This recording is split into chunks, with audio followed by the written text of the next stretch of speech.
नमस्ते आत्मीय मित्रों। हम अक्सर वेद, पुराण और उपनिषदों के बारे में भारी भरकम बातें सुनते हैं, लेकिन सच तो ये है कि जब ये शब्द कान में पड़ते हैं तो सिर खुजलाने का मन करता है कि भाई, आखिर ये तीनों हैं क्या, और ये अलग अलग क्यों हैं? क्या ये एक ही कहानी के अलग अलग सीजन हैं या कुछ और? तो मित्रों, आज के इस वीडियो में हम इनके महत्व, इनकी मिस्ट्री और इनके अलग होने के पीछे की कहानी को जरा फुर्सत से लेकिन संक्षेप में समझेंगे। संक्षेप में इसलिए क्योंकि अगर इन पर पूरी चर्चा करने बैठें तो शायद हम अगले महाकुंभ तक यहीं बैठे रह जाएंगे। विषय इतना विशाल है कि जितना कहा जाए कम ही होगा। तो दोस्तों, वीडियो को अंत तक देखिएगा। और हां, एक छोटा सा काम, जैसे आप रील लाइक करते हैं वैसे ही इस ज्ञानवर्धक वीडियो को भी लाइक और शेयर कर दीजिए। चैनल को सब्सक्राइब कर बेल आइकन दबाना मत भूलिएगा, वरना अगली वीडियो की सूचना वैसे ही मिस हो जाएगी जैसे सेल में आपका पसंदीदा डिस्काउंट। आपके सहयोग से ही हम ऐसी रोचक जानकारी लाते रहते हैं। सबसे पहले हमारे वेद, द ओरिजिनल मास्टरपीस।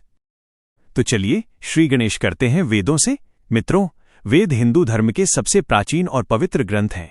इन्हें आप सनातन धर्म का हृदय कह सकते हैं।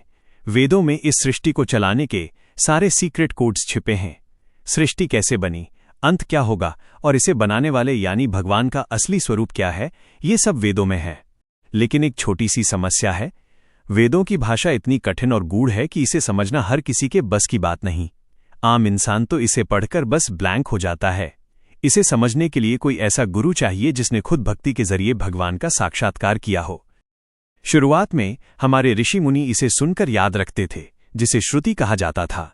लेकिन कलियुग के आने से पहले, द्वापर युग के अंत में, जब भगवान कृष्ण अपनी लीलाएं समेट रहे थे, तब महर्षि वेद व्यास जी, जिन्हें कृष्ण का ही अंश माना गया है, ने सोचा कि कलियुग के लोग तो इतने फुर्सत में नहीं होंगे।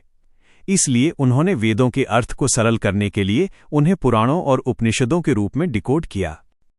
4 वेद, 4 अलग शक्तियां। मित्रों, वेदों की संख्या 4 है। 1. ऋग्वेद। इसमें देवताओं इंद्र, अग्नि, सोम को बुलाने के मंत्र हैं। हमारा सबसे शक्तिशाली गायत्री मंत्र और जड़ी बूटियों का ज्ञान भी इसी खजाने में है। 2. यजुर्वेद। इसे आप यज्ञ की नियमावली कह सकते हैं। इसमें यज्ञों और हवनों की सारी विधियां विस्तार से दी गई हैं। 3.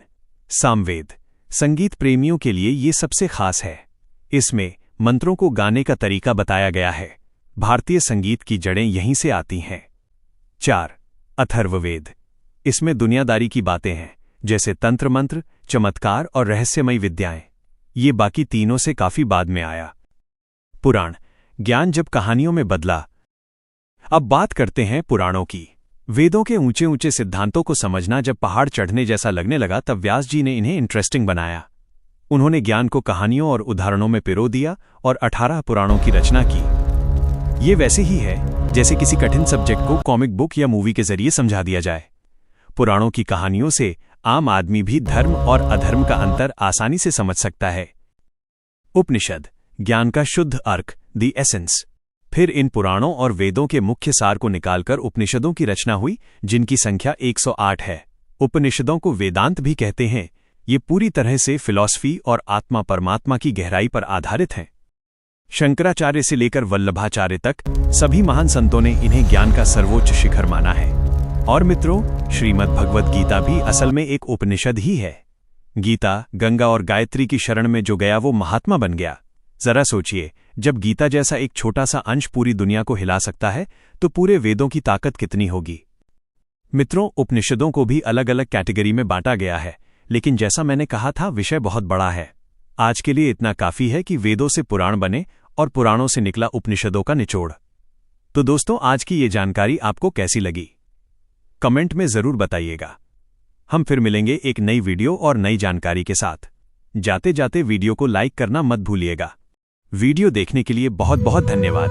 नमस्कार, नमः शिवाय।